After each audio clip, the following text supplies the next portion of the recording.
Welcome to the NJIT website and math podcast. My name is Vanessa, and today I'll be covering triangles.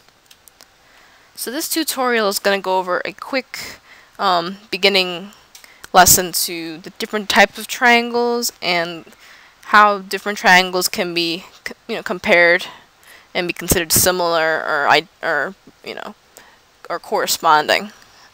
So depending on their lengths, there's 3 different categories that one triangle may be considered. And let's look at each of these. First thing is you can have what's called a scalene triangle. Now, a scalene triangle is a triangle in which no 2 sides have the same length. So that's pretty much a very obscure looking triangle. So if you can have one side that has a length of 5, one triangle, one side that has a length of 8, and then the other one which has a length of say 10. That would be a scalene triangle. Then what you have is what's called an isosceles triangle.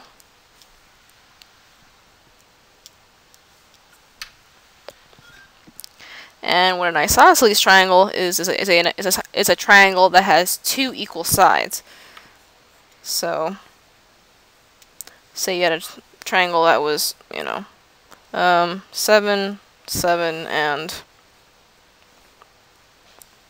10. That would be an isosceles triangle, where 2 sides are the same, of the same length. And the last one is called the equilateral triangle. And this is a triangle where, as the name might imply, all 3 sides have the same length. Very simply, like 6, 6, 6. That means that all sides are the same. And that can be represented by tick marks when a side has the same length. So for the isosceles triangle, those little 2 tick marks on each side represent that the 2 sides have the same length. And the same thing for here. All 3 sides have the same length. So that's the 3 different types of triangles you can have based on the length. Now, with that in mind, when comparing 2 triangles, we have what's called similar triangles. Now, what similar triangles are is when you have 2 triangles that are similar if and only if they have equal corresponding angles and their corresponding sides are proportional. Okay, so let's try an example of that, because there's a couple of conditions. So basically their sides can be equal or proportional, but their angles have to be the same. Okay, so let's try this. Say we had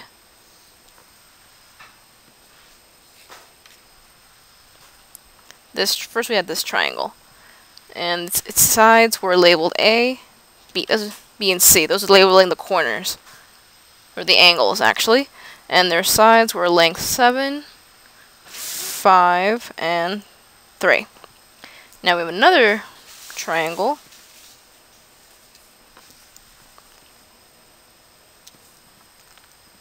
Like so.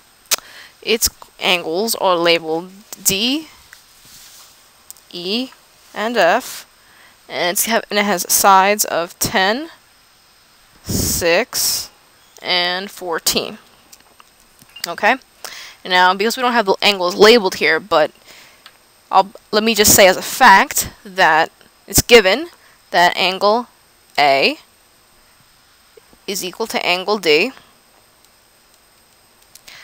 Angle B is equal to angle E, and then angle C is equal to angle F. That's a given. Or you can have them labeled with specific angles in the triangle. But if not, that'll be a given. Alright? So now the first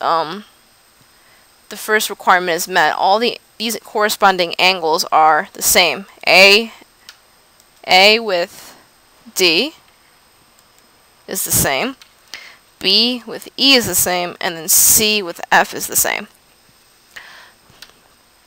So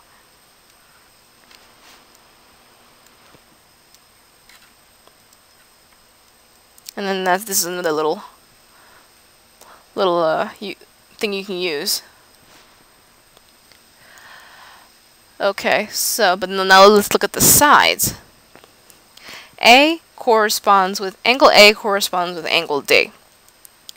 The angle A is made up of sides size 7 and size 3. Angle D is made up of two sides with lengths 14 and 6. So if we write that out, AB, which is of length 7,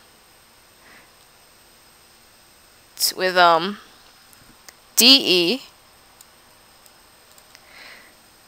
which is size 14, and then we have side BC. I'm sorry, not BC. You have AC, which is length 6, and then DF, which is length. AC is 3. I'm sorry, and DF, which is 6. If we look at those are the two sides, AB and DE, AB and AC, which make up angle A, and then DE and DF that make up angle D. If we look at them, you can see the pattern. 7 to 14, 7, 14 compared to 3 over 6.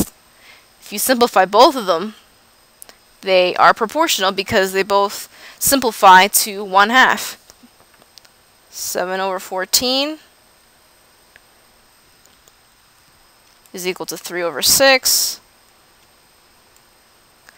which is equal to 1/2, which means that these sides are proportional, which makes the two triangles similar triangles.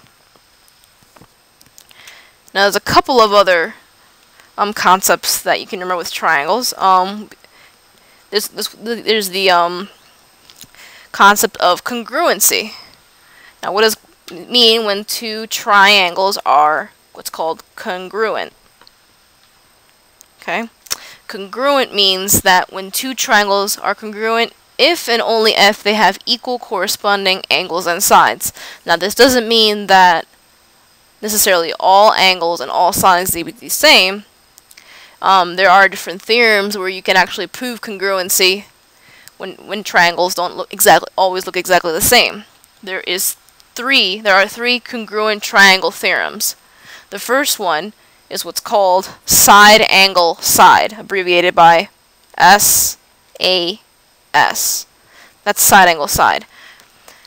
And what side angle side theorem is that when two sides and their angle in between, kind of like the acronym, when you have two sides and their angle that's in between them of one triangle are equal to the sides and the angle that's in between them of another triangle. So basically, if you have two triangles,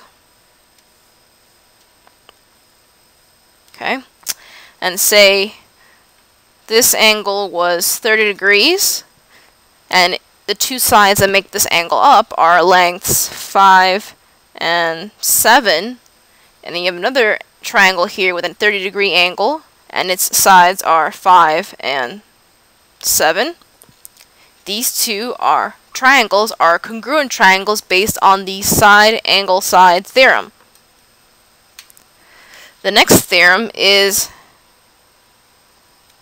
ASA, or angle side angle.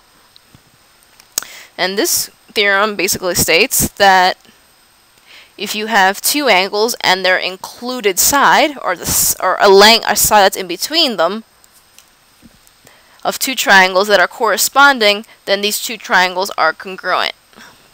So let's look at it in a picture. So say you have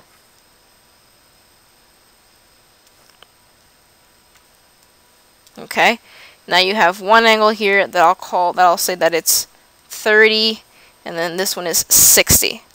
And you have a side in between them that is a length of 3.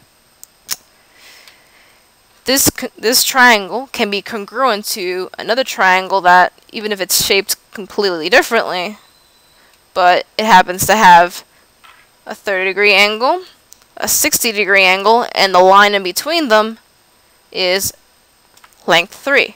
That means these two triangles are congruent triangles based on the angle-side-angle theorem. And then the third one is the more obvious one, which is the SSS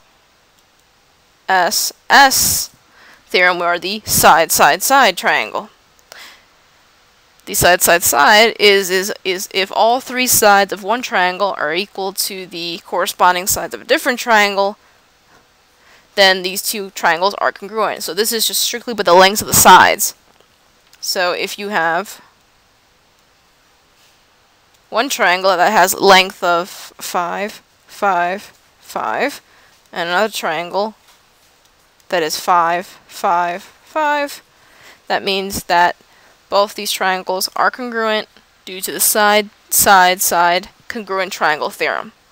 And those are the three main theorems that you need to remember for congruency: side, angle, side, angle, side, angle, and side, side, side. So thank you for visiting the NJIT website. If you need any further assistance, please feel free to stop by the CAPE, or the Center for Academic and Professional Enrichment, located in Kufrian Hall, room 200. Good luck in your studies.